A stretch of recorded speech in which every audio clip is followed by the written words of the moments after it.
మన భారతదేశం యొక్క డెవలప్మెంట్ ను ఓర్వలేకనే పాకిస్తాన్ ఉగ్రవాదులను ప్రోత్సహిస్తుంది. నేను పాకిస్తాన్ చెప్తున్నా, నేమ్తో మా ముందుకు రండి, మీకు డెవలప్మెంట్ కోసం మా వంతు సహకరిస్తాం. లేదు ఉగ్రవాదం మీరు సపోర్ట్ చేస్తారా, with in 24 hours 48 hours 1 week Pakistan ప్రపంచ పటంలో ఉండదు. ఆల్రెడీ మన ప్రధానమంత్రి గారు త్రివిధ దళాలకి, ఎయిర్ ఫోర్స్, డిఫెన్స్ వాళ్ళందరికీ ఫుల్ పర్మిషన్ ఇచ్చి పెట్టాడు. ఎనీ టైం మోకా చూసుకొని పాకిస్తాన్ అటాక్ చేయడం జరుగుతుంది. ప్రతీకార చర్య తప్పకుండా తీసుకుంటుంది భారత ప్రభుత్వం. యాక్చువల్గా మన ఇండియా డే బై డే మంచి గ్రోతింగ్ లో ఉంది. అది పాకిస్తాన్ ఓరలేకనే మిలిటరీ తీవ్రవాదులకు సపోర్ట్ ఇస్తుంది. మన దేశం మతతత్వ పార్టీ అంటే ఏం లేదు. ముస్లింస్ పాకిస్తాన్ కు సమానంగా మన దగ్గర ఉన్నారు. ముస్లిం పాపులేషన్ లో బంగ్లాదేశ్, తర్వాత పాకిస్తాన్, తర్వాత ఇండియాలోనే అంటే థర్డ్ ముస్లిమ్స్ కంట్రీ ఉంది. సో నా దేశం మతత్వం కానే కాదు, అన్ని మతాలు, అన్ని వర్గాల ప్రజలు ఉండే నా దేశము చాలా గొప్పది. I'm feel proud as a Indian. Okay, Muslims నా దగ్గర ఉన్నారు, ఇక్కడ కూడా దేశ ప్రగతి కోసం వాళ్ళు కొట్లాడుతున్నారు. ఓకే, ఎస్పెషల్లీ ఆ పాకిస్తాన్ మిత్రులకి దేశం యొక్క ఎదుగుదలను ఓరలేకనే ఉగ్రవాదులను ప్రోత్సహించి మన మీదకి పురిగొల్పుతున్నారు అని చెప్తున్నాను. మోదీ గారు మంచి నిర్ణయం తీసుకున్నారు. ఎనీ టైం వాళ్ళ మీద ప్రతీకార చర్య జరిగే అవకాశం ఉంది. ఇది మనకంటే ముందు పాకిస్తాన్ వాళ్ళు భయపడుతున్నారు, అక్కడ ప్రజలు భయపడుతున్నారు, అక్కడ మిలిటరీ ఆఫీసర్లు భయపడుతున్నారు.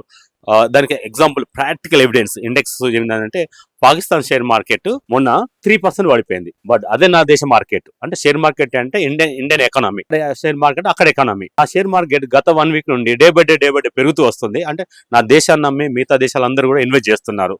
సో నేను అభివృద్ధి బాటలో ముందుకు వెళ్తున్నాను. నేను అభివృద్ధి చెంది పాకిస్తాన్ మీద ప్రతీకారం తీసుకుంటా.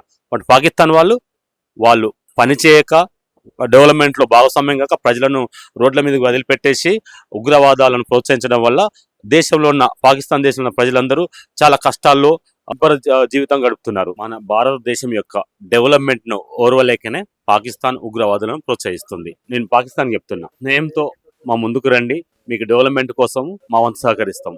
లేదు ఉగ్రవాదం మీరు సపోర్ట్ చేస్తారా, with in 24 hours 48 hours 1 week Pakistan ప్రపంచ పటంలో ఉండదు. ఆల్రెడీ మన ప్రధానమంత్రి గారు త్రివిధ దళాలకి, ఎయిర్ ఫోర్స్, డిఫెన్స్ వాళ్ళందరికీ ఫుల్ పర్మిషన్ ఇచ్చి పెట్టాడు.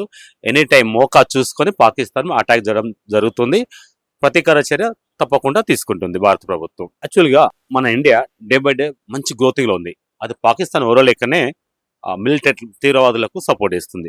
మన దేశం మతతత్వ పార్టీ అంటే ఏం లేదు. ముస్లింస్ పాకిస్తాన్ కు సమానంగా మన దగ్గర ఉన్నారు. ముస్లిం పాపులేషన్ లో బంగ్లాదేశ్, తర్వాత పాకిస్తాన్, తర్వాత ఇండియాలోనే అంటే థర్డ్ ముస్లిమ్స్ కంట్రీ ఉంది. సో నా దేశం మతత్వం కానే కాదు, అన్ని మతాలు, అన్ని వర్గాల ప్రజలు ఉండే నా దేశము చాలా గొప్పది. I'm feel proud as a Indian. Okay, Muslims నా దగ్గర ఉన్నారు, ఇక్కడ కూడా దేశ ప్రగతి కోసం వాళ్ళు కొట్లాడుతున్నారు. ఓకే, ఎస్పెషల్లీ ఆ పాకిస్తాన్ మిత్రులకి దేశం యొక్క ఎదుగుదలను ఓరలేకనే ఉగ్రవాదులను ప్రోత్సహించి మన మీదకి పురిగొల్పుతున్నారు అని చెప్తున్నాను. మోదీ గారు మంచి నిర్ణయం తీసుకున్నారు.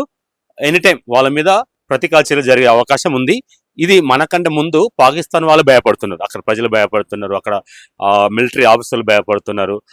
దానికి ఎగ్జాంపుల్ ప్రాక్టికల్ ఎవిడెన్స్ ఇండెక్స్ ఏంటంటే పాకిస్తాన్ షేర్ మార్కెట్ మొన్న 3% పడిపోయింది. బట్ అదే నా దేశ మార్కెట్ అంటే షేర్ మార్కెట్ అంటే ఇండియన్ ఎకానమీ, షేర్ మార్కెట్ అక్కడ ఎకానమీ. ఆ షేర్ మార్కెట్ గత 1 వీక్ నుండి డే బై డే పెరుగుతూ వస్తుంది. అంటే నా దేశాన్ని నమ్మి మిగతా దేశాలందరూ కూడా ఇన్వెస్ట్ చేస్తున్నారు. సో నేను అభివృద్ధి బాటలో ముందుకు వెళ్తున్నాను. నేను అభివృద్ధి చెంది పాకిస్తాన్ మీద ప్రతీకారం తీసుకుంటా. బట్ పాకిస్తాన్ వాళ్ళు పనిచేయక, డెవలప్మెంట్ లో భాగస్వామ్యం కాక ప్రజలను రోడ్ల మీదకి వదిలిపెట్టేసి ఉగ్రవాదాలను ప్రోత్సహించడం వల్ల దేశంలో ఉన్న పాకిస్తాన్ దేశంలో ఉన్న ప్రజలందరూ చాలా కష్టాల్లో జీవితం గడుపుతున్నారు.